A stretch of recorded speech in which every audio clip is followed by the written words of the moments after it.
Okay, my name's Joe Baiza. I'm from Wilmington, California, and I moved into the hotel in February 1983. I was living in San Pedro, and it was my first time moving to LA. I was a roommate with Gary Jacoboli in San Pedro for a while. We had come to the American Hotel, and there was some kind of exhibit here, and the rooms are open, so there was something going on here. That was our first time coming here, and we had trouble finding it because it was sort of hidden in among all these old warehouses. So I just remember thinking, what a strange place this is. Gary ended up living here.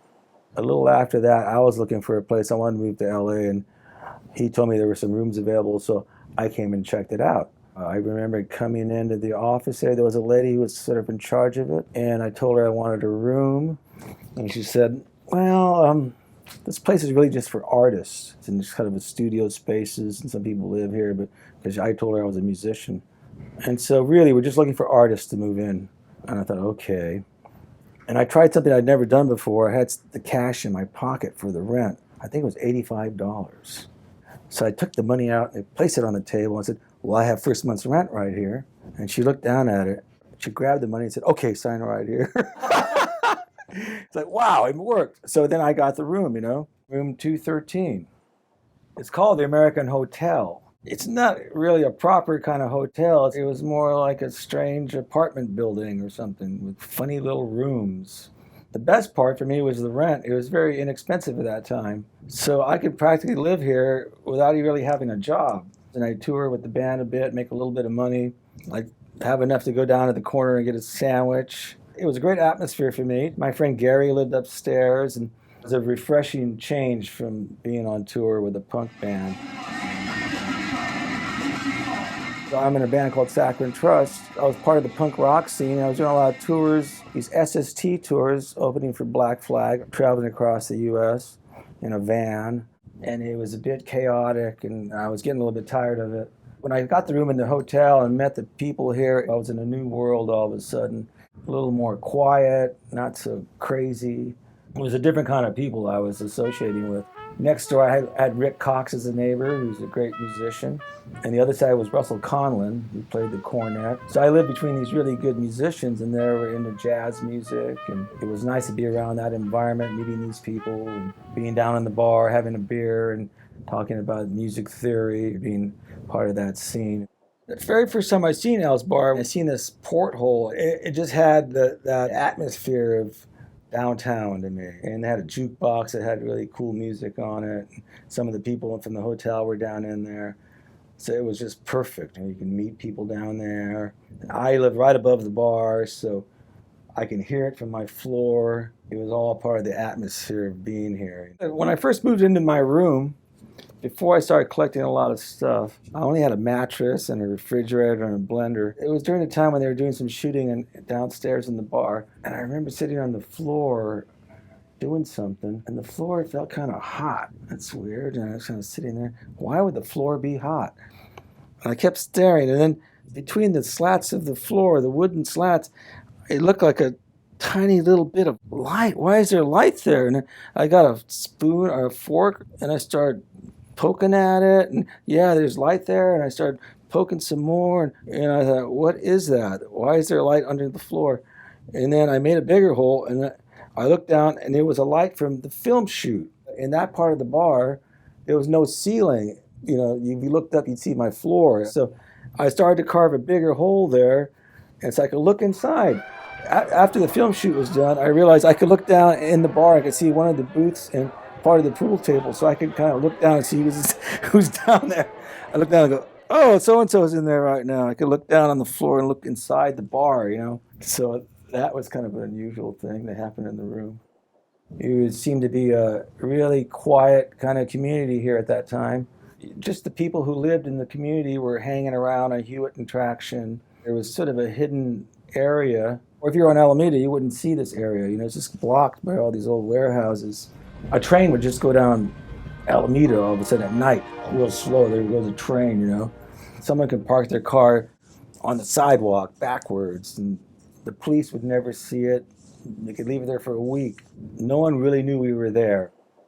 I was really inspired by jazz music, and I got into jazz because I was reading Jack Kerouac books and reading about New York and that kind of urban environment music called bebop and Charlie Parker. And I thought, who's this? So I kind of started doing my own research, and I remember going to the library and checked out some Charlie Parker records, and all of a sudden it was just so exciting to me to hear that kind of jazz. I didn't think jazz was like that.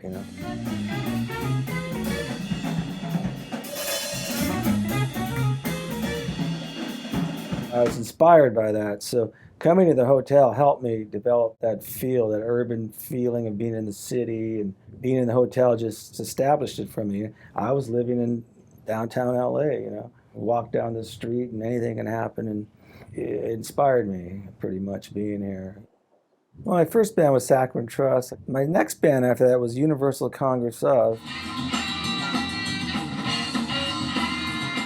People who lived in the hotel were in that band. The drummer was Jason Kahn. He lived on the floor above me, and we would discuss music and our ideas of combining punk music with jazz.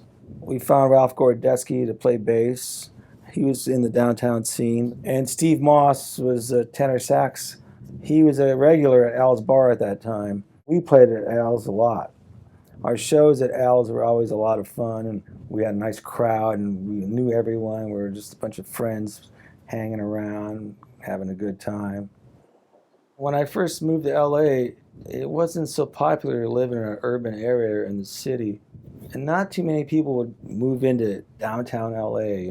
There weren't so many cafes and special bars or clubs and that kind of thing like there is today. I seen it start to develop as I was here, though. I left in '89. Al's Bar was doing a lot of music, so you could see it starting to happen. And it was kind of a relief to leave at that time for me because it was just beginning to be too much, just too many people. And I never thought it'd be like it is now, though. I couldn't imagine that. I thought, wow. It's like night and day, I guess. It's completely different. LA is kind of like that. It doesn't really respect its history in a way. So a lot of historic elements of LA have been destroyed or changed, torn down.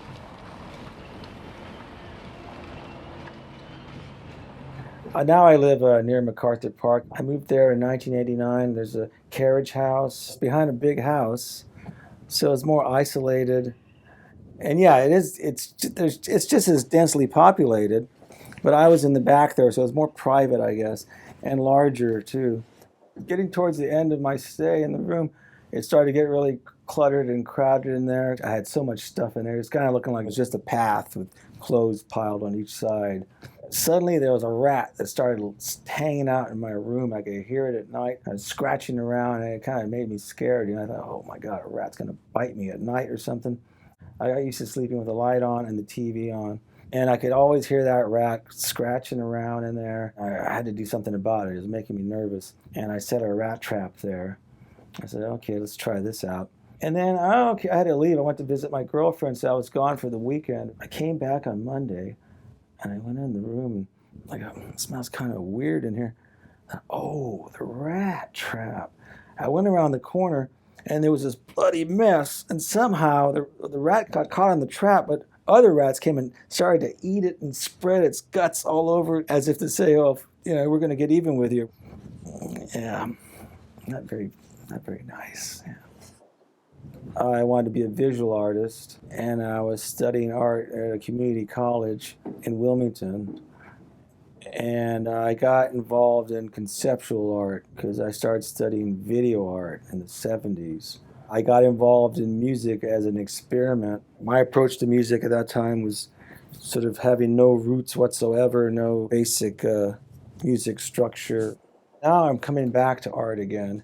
I've been drawing, and I had a show in San Pedro at Cornelius Projects. Now I'm kind of looking towards doing more visual work. Earthquakes are so scary to me. Whenever there's an earthquake, I want to run out the door. You're not supposed to, but that's what I have to do. But I did experience an earthquake at the hotel, and I was in my room, and it was at night, and the building started to shake, and immediately I just ran out the door, down the hall, and as I ran down the stairs, the building made the strangest sound. It sounded like an animal growling. It was unreal, just like some... And then that was the creepiest thing. I ran down the stairs and then it stopped shaking and the sound stopped. But I'll never forget that sound. Like there's something, some spirit was coming out of the building, growling. Okay.